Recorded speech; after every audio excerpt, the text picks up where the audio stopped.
Hello friends, जय माता दी। कैसे हैं आप सब। तो आज है दिन सोमवार और तारीख है 5 सितंबर, मतलब कि आज है शिक्षक दिवस। तो ढेर सारी शुभकामनाएं आप सबों को भी शिक्षक दिवस के अवसर पे। हस्बैंड के तो बहुत सारे मैसेज आ रहे हैं शिक्षक दिवस पे, पर मेरे यहाँ कोई मैसेज नहीं आया। तो चलिए, सुबह की शुरुआत मैं कर दी। सुबह सूत करके उठी हूँ, अभी 5 बज रहा है। ब्लॉग में 5 बजे से स्टार्ट की, पर सुबह मैं उठी थी, जगी थी 4 बजे। 4 बजे इसलिए जगती हूँ, मैं जगती नहीं, जगाई जाती हूँ। हस्बैंड डेली मुझे जगा करके दवा देते हैं, थायराइड वाला। तो इसके वजह से क्या होता है ना, नींद खुल जाती है। तो फिर कुछ देर के लिए मैं उनके साथ एक गप्पे मारती हूँ, थोड़ा सा टहलती हूँ। उसके बाद में फिर जा कर के, मतलब कि 4:45 में फिर जाकर मैं सो जाती हूँ। तो इसलिए अभी मैं 5 बज रहा है तो सो करके उठी। और घर सो है ना, सो अब जैसे कि सेट हो गया है। उस दिन बहुत रात हुआ, मतलब कि 2 दिन पहले ही घर को मैं सेट कर ली। और तीज का ब्लॉग इस बार मैं नहीं डाल पाई क्योंकि तबीयत बिल्कुल ही अच्छी नहीं थी और घर में काम भी लगा हुआ था। जैसे तैसे नहा करके पूजा की, बस मतलब कि छोटा मोटा पूजा की, जैसे तीज का पूजा होता है बाबा भोलानाथ मैया गौरी का, तो बस वही पूजा की। उसके बाद में मैं और कुछ नहीं की थी, वीडियो शूट भी नहीं की। हॉल का काम भी चल रहा था हॉल में, तो वो सब भी था, तो इसलिए मैं ज़्यादा तामझाम वाला काम इस बार नहीं की। नेक्स्ट आप लोगों के साथ तीज का ब्लॉग अब माता रानी का दया से, मतलब कि अच्छा आएगा तीज का भी, अब अगले साल, मतलब कि। तो बस यहाँ पे मैं थोड़ा सा मुंह धो करके और आ गई हूँ इस रूम में। जैसे कि बेड उड को मैं ठीक कर लेती हूँ, ये डेली का मेरा काम रहता है। सुबह चाय पीने से पहले ना, जिस रूम में सोती हूँ ना, उस रूम का जो बेड रहता है ना, बिखरा हुआ रहता है, तो उसको मैं समेट लेती हूँ। बस उसको समेट करके अच्छे से और आ गई हूँ किचन में। किचन में भी जैसे कि चाय बनाऊंगी, तो हस्बैंड के चाय मतलब बनाने का ना तरीका थोड़ा सा अलग है। उनके हाथ का चाय ना मुझे बहुत अच्छा लगता है, पता नहीं क्यों ऐसे, मतलब कि तबीयत अभी ख़राब है ना, तो अक्सर वही चाय बना रहे हैं। बहुत ज़्यादा हेल्प कर देते हैं मेरा नाश्ता में या फिर चाय में, या कोई भी काम बोलो ना तो देखते हैं। मेरा दिन भर मतलब कि उनका ना चेहरा देखते ही बीतता है कि पता नहीं कैसा तबीयत है। हमेशा पूछते रहेंगे तबीयत ठीक है तुम्हारा, तबीयत ठीक है तुम्हारा, तो यही चलते रहता है। यहाँ पे उनको बोले कि आप चाय बनाइए, थोड़ा सा बादाम है तो इसको मैं छील लेती हूँ, दोनों बैठ करके खा लेंगे। उसके बाद में ये करूँगी, चाय पीऊँगी। तो बस एक दाना वो भी ले रहे हैं और मुझे भी दे रहे हैं। यहाँ पे चाय तैयार है, लेकर के चलती हूँ अब रूम में। और घर को सेट करते करते ना मेरी तबीयत ख़राब हो गई। मतलब कि आप तो देख ही रहे होंगे ना कि कितना, मतलब कि पूरा बिखरा हुआ था, उसको समेटने में बहुत ज़्यादा टाइम लग गया। ऐसा होता था ना कि सुबह मैं 6 बजे से शुरू करती थी, जैसे नाश्ता रहता था, पूजा का काम है या फिर और सारे काम है, तो वो सारे को निपटाते हुए मैं ये सब काम करती थी। अभी भी मेरे पास कम से कम 3-4 मोटा कपड़ा है, जस मतलब कि 200-300 पीस कपड़ा का, ऐसे मैं समझा देती हूँ कि उतना है धोने का। तो कुछ मशीन से धोऊंगी और कुछ हाथ से धोने का है तो उसको भी धोऊंगी। पर अभी तो हस्बैंड ने सीधा मना कर दिए कि कुछ मत करो। ये देखिए, मैं चाय लेकर के आई और आप लोग बोलते हैं ना मिठू के बच्चे को दिखाइए, तो ये बिस्किट जैसे ही देखती है ना, पूरा मतलब कि कूदने लगती है कि मुझे भी बिस्किट दो। मुझे आज पूजा नहीं करना है, हस्बैंड ही अभी 2-3 दिन से पूजा कर रहे हैं, तो इसलिए मैं बिस्किट भी खा ली और चाय भी पी ली। तो बस यहाँ पे चाय पी करके और इस रूम को भी अब मैं समेट ले रही हूँ, जैसे कि बेड उड झाड़ करके, और इसको मैं ठीक कर लूँगी। कल रात तक मैं इसी में सोती थी, मतलब कि हम लोग इसी में सोते थे। पर अब क्या है ना कि कल रात के बाद उस रूम में चले गए, जिस रूम में सोई थी ना उस रूम में। इस रूम में पूजा रूम, मतलब कि पूजा भगवान जी को भी रखी हुई हूँ, तो भगवान जी को इस रूम में नहीं रखूँगी, बीच वाले रूम में रखूँगी। और मैं अपना काम तो बहुत सारा समेट ली, पर हस्बैंड का देखिए जितना भी किताबें हैं ना वो सारे अभी बिखरे हुए हैं। तो जब तक मैं उनका हेल्प नहीं करूँगी ना, ये किताबें जो है सो बुक सेल्फ में नहीं आने वाली है। तो अभी मैं कोशिश भी नहीं कर रही हूँ, हस्बैंड करने भी नहीं दे रहे हैं कि नहीं छोड़ो। जब ये कहीं चले जाते हैं ना, तो फिर जा कर के मैं जो भी काम रहता है जल्दी जल्दी से मैं निपटा लेती हूँ।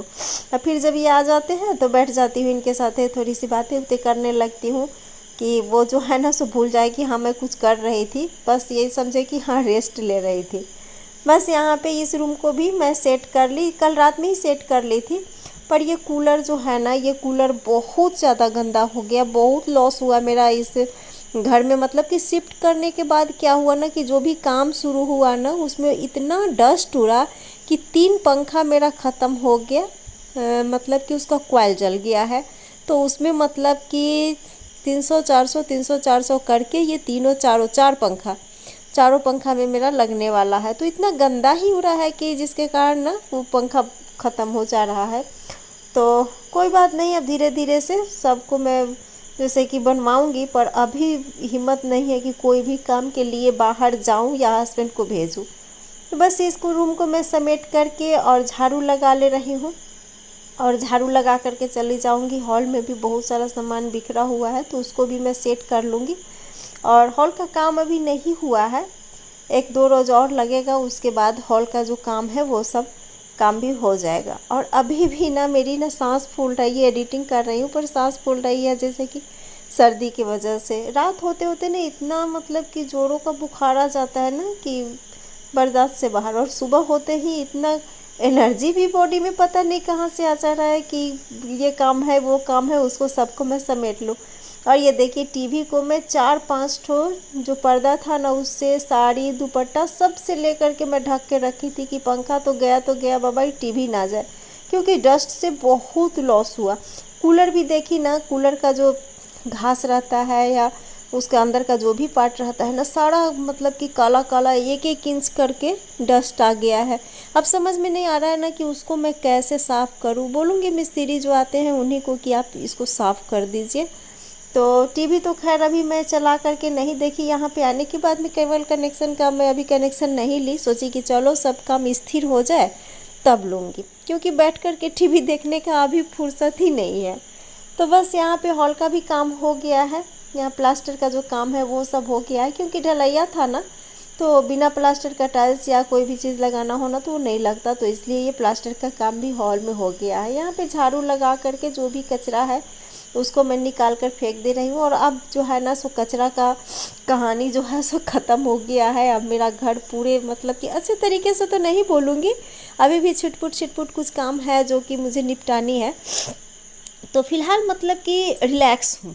अब ऐसा नहीं कि हाँ ये करना है वो करना है, इस रूम को सेट करना उस रूम को सेट करना, वैसा कुछ नहीं है। बस पूजा रूम का भगवान का जो अलमीरा है ना उसको मैं कलर करके, लकड़ी का अलमीरा है एक छोटा सा, तो उसका मतलब कि कलर करके और बीच रूम में भगवान जी को भी मैं शिफ्ट कर दूंगी। और जितना जल्द हो सके एक पूजा करवा करके भगवान को उसमें मतलब कि शिफ्ट कर दूंगी, या फिर अपने से ही पूजा करके शिफ्ट कर लूँगी। उसके बाद में सत्यनारायण भगवान का पूजा इस घर में आई हूँ तो नहीं करवाई हुई हूँ, तो एक पूजा मैं करवा के और घर शुद्धि मतलब कि करवा लूँगी। बस यहाँ पे कल रात का ही बर्तन था जो कि खाना बनाई थी खाई थी, तो उसके बाद में बर्तन नहीं धो पाई थी, इतना मतलब कि ठंड लगने लगी ना, बुखार आने लगा ना कि छोड़ दी थी। तो बस वो बर्तन जो था सो उसको धो ली। और यहाँ पे अभी टाइम हो रहा है 7:15 का टाइम हो रहा है, और आज मैं आप लोग के साथ शेयर करने वाली हूँ 5 बजे से 8 बजे तक की रूटीन। तो सुबह में मैं क्या क्या जैसे कि करती हूँ, हर दिन का अलग अलग चेंज रूटीन रहता है। तो यहाँ पे हस्बैंड बोले कि थोड़ा सा सत्तू बनाओ, सत्तू पहले पी लेते हैं, उसके बाद में और सब तुम अपना जो काम है सो तुम करते रहना, हम नहा करके आ गए हैं तो पी लेते हैं सत्तू।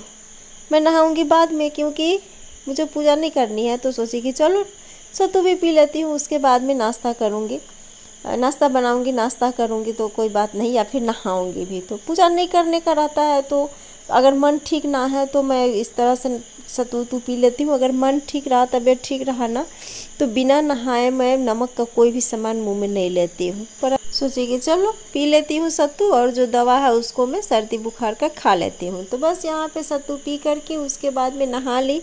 हस्बैंड भी मना कर रहे थे, जेठानी जी भी मना कर रही थी कि मत नहाओ मत नहाओ, पर होता है ना कि बिना नहाए ना पूरा दिन काटना मुश्किल हो जाता है। तो बस नाश्ता बनाने के लिए यहाँ पे मैं नहा करके जो भी कपड़े थे ना वो सारे कपड़े को मैं बाथरूम में, लाइट नहीं थी ना तो हाथ से ही धो करके और डाल दी सूखने के लिए। और अचानक से क्या हो रहा है ना अभी कि कभी धूप और कभी पानी वैसा ही लगा हुआ ही है, तो सोची कि चलो इसको भी मैं निपटा ही दूँ। सोची थी कि मशीन लगा दूँगी पर नहीं हो पाया, तो हाथ से ही धो करके उसको मैं रख दी। नहाने से पहले मैं आटा तैयार करके गई थी और सब्जी काट करके गई थी। तो यहाँ पे आ गई भिंडी मसाला सब्जी बना रही। हल्का सा मतलब मसाला दे करके थोड़ा सा सब्ज़ी बना ले रही हूँ और साथ में पराठे बना लूँगी तो नाश्ता हो जाएगा।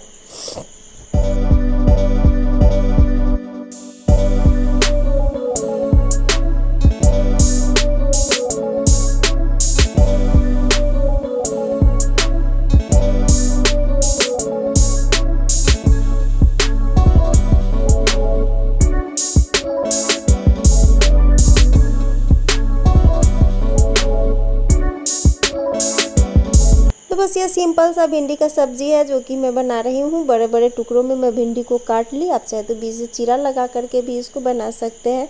डाल दी तेल, थोड़ा सा मैं डाल दे रही हूँ जीरा, थोड़ा सा डाल दे रही हूँ मेथी और एक प्याज में छोटा सा काट करके टुकड़ा में रखी हुई थी। इसको सोची थी कि पीस लूँगी, प्याज और टमाटर का पेस्ट बना करके डालूंगी, पर बोली ना कि लाइट नहीं थी, जिसके कारण मैं सोची कि चलो इसी तरह से डाल देती हूँ, थोड़ा सा सॉफ्ट हो जाएगा।